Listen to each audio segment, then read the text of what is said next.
Well, hello. Hopefully this is one of the first of many. This is for Joshua, Jacob, Freddie and Thomas, and the first of story times with Grandad. And as it's the winter solstice 2020, I thought we'd start off with a story called The Solstice Badger, which seems rather appropriate for this time of year. And I'm doing the videos as we can't get together to sit round this fire that we have here and do the stories as we have done before, but hopefully this will make up for it. So, The Solstice Badger. Back in the very beginning, when the world was young, it was always summer. The sun walked unhurriedly across the sky in joy each day, but there came a time when his head grew heavy, his light was weaker, and all of the first creatures wondered and worried. And one evening, as he was descending beneath the earth and the moon was rising, she called to him from across the gulfs of the sky. "My brother, you seem sad. What is wrong?" "Oh, sister, I am so lonely. Everything on earth, down to the little field mouse, has a companion, and even you have the stars, but I am alone," he sighed. "Oh, I see," she said. "I will spread the word, dear brother, and we will find you a friend." The moon whispers to the sea each night, and the sea listens. And on this night, she told it that what the sun had said. The sea told the fishes, and the fishes told the birds. The sun is lonely.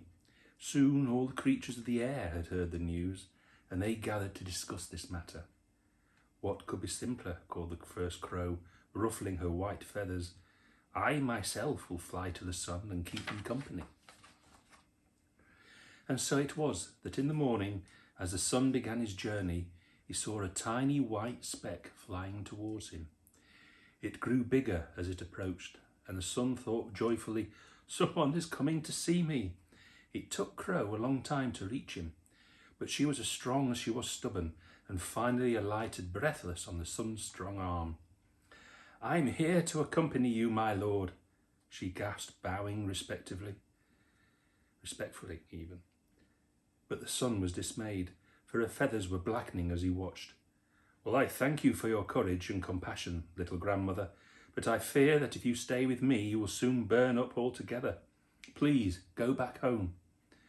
And Crow, her last white feathers frizzling away, was hurting too much to speak, and she nodded and left. And when you see crows today, the crows are all black, as a memory of what the crow tried to do. The next day, a hummingbird declared that he would try. "Things that move quickly don't burn," he said, "and the sun must have a companion." So he shot up into the sky like a comet, up and up, but it was much farther away than he thought. He wasn't quite halfway there when his tiny breast went crimson with effort, and he fell, exhausted, back to earth. And there, ever since, the hummingbird has a crimson breast, to remind us all what the hummingbird tried to do. But after him, the eagle made the attempt, and the osprey and the albatross, even fat little sparrows. All of the birds tried and failed, and the sun grew more and more dismal. Now, far down below the surface of the earth, there is a river that flows from west to east, carrying anyone bold enough to lie in its swift current. It runs from horizon to horizon, and both the sun and moon rest in its waters whenever they aren't in the sky. Near this east-flowing river, through a cave and to the left, lived the first badger. His tunnels went everywhere, and he loved the bright jewels he found in the darkness. He ate well on root vegetables, mushrooms, and subterranean berries. His home was a giant geode whose walls glittered and sparkled, and in his solitude he was content. Now one night he heard someone crying, and quickly followed the sound down one of his tunnels to the bank of the river east flowing. There he found the sun, who had climbed out of the water for a while so he could weep where no one would see him. "What is wrong?" Badger asked gently. The sun, startled, jumped to his feet. "Oh, a new creature," he said.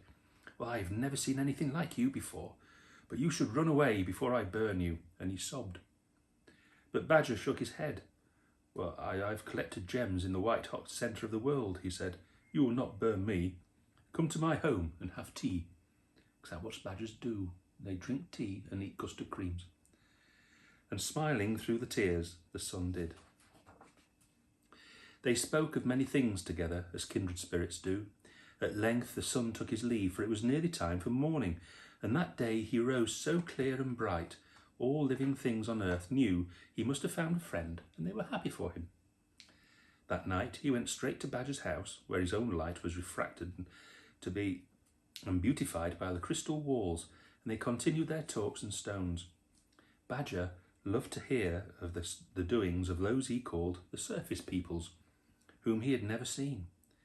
So the sun obligingly told him tales of turtle and of otter, of horse and tree and bird and vine, so vividly that Badger could close his eyes and see them. The sun was so engrossed in storytelling, Badger had to remind him of when it was past time for him to leave. The next night, it was Badger's turn to speak. He told of the heartbeat of the mother that you can only hear with your bones, and of the fire sprites that dance in the glowing molten places.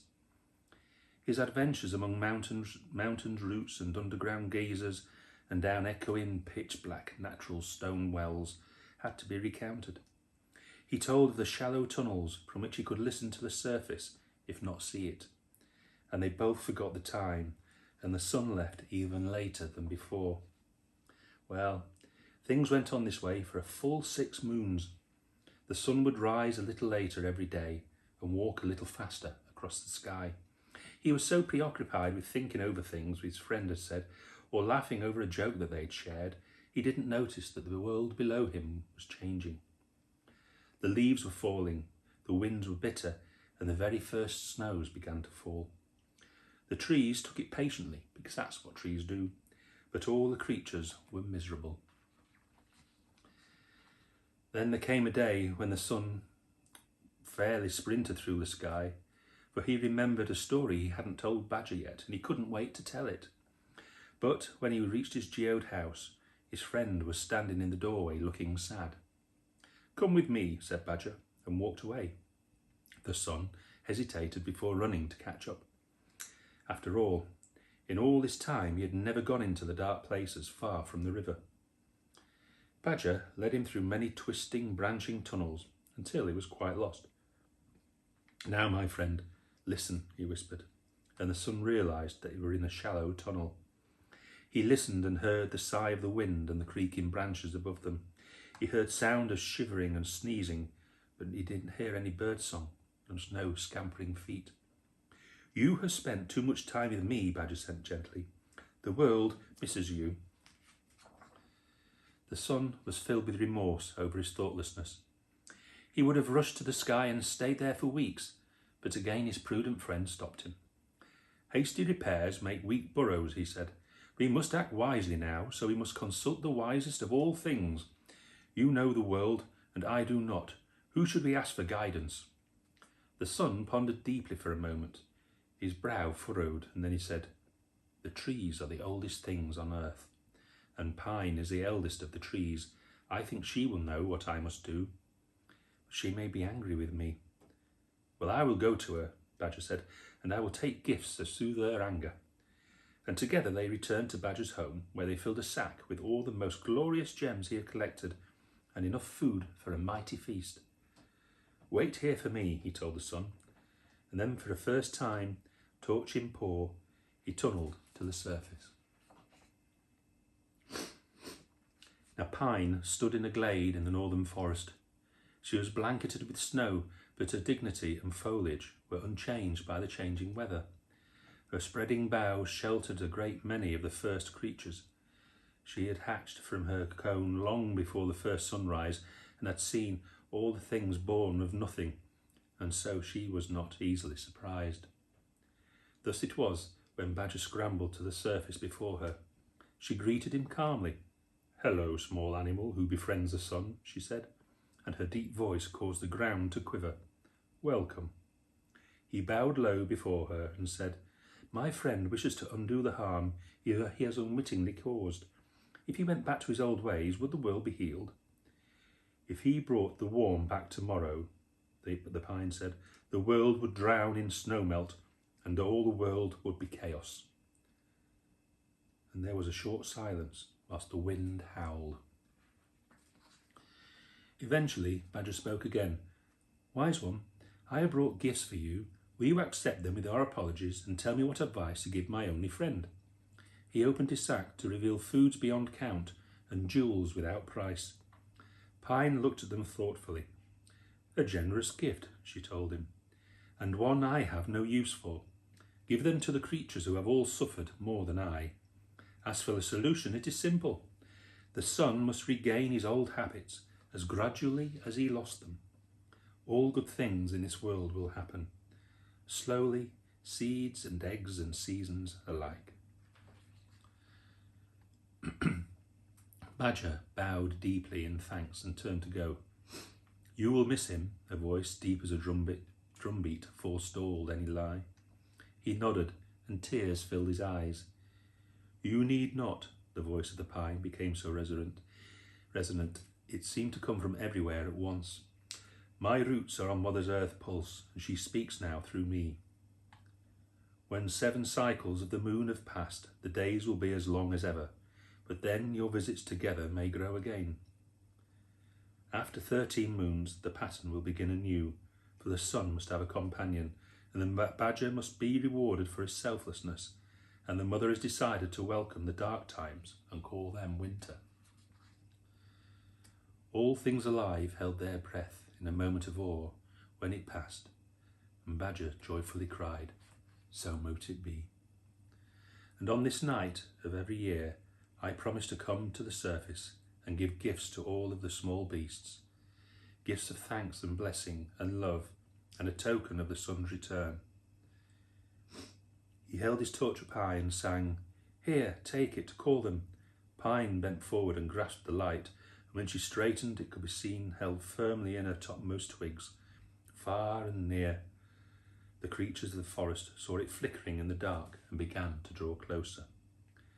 As they arrived, one by one, they saw that Badger had been busy. Pine was covered in jewels and shimmered and sent rainbows dancing all over the glade. On the ground was spread a banquet, enough for everyone and more. Badger watched the glorious feast begin, well satisfied, then tunnelled back home as fast as he could to tell the sun the good news. And the next morning began a little earlier. As it was then, when the world was young, so it is today. The seasons turn on the linchpin of friendship. Each day the sun watches the world and everything in it, for he is collecting stories to tell Badger. Their visits together grow longer every night for half of a year. At the darkest times we still honour the wise old pine by hanging jewels and lights in the branches, just like we have here behind me. And Badger still comes to the surface bearing gifts. On the longest night of all, he gives them to all of the small creatures who bear patiently the cold and the darkness, knowing that even the winter will forever be joyful as long as the Solstice Badger keeps his promise, and he always will. That is the story of the Solstice Badger, written and illustrated by Robin McFadden. There's the book. I hope you enjoyed it, and I'm going to sit by the fire now and think of another story for another time. Good night.